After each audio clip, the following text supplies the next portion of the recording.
Good morning from Sangmelima in Cameroon. I arrived here yesterday on the 10th of February. Now it's the 11th.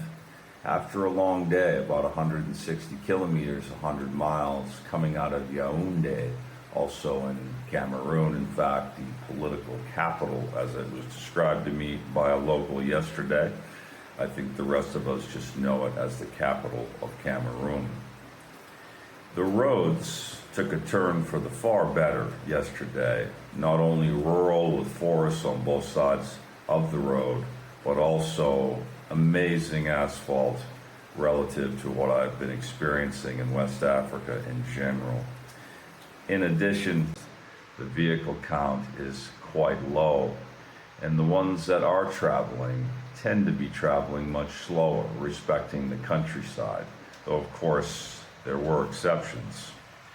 I arrived to Sangmelima just before dark. I paused, I went to a stall where I had eggs and pasta and veggies all fried together. It was delicious, served with bread. And then it was dark.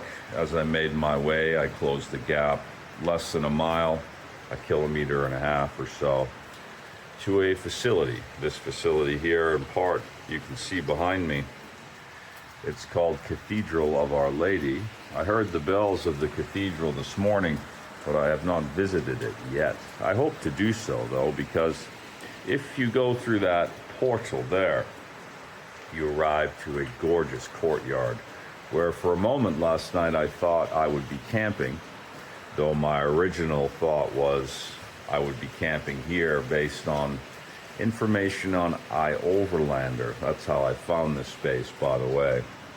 Nonetheless, the head sister Olga and the maintenance man, they surprised me by directing me to this space where I enjoyed a very peaceful sleep.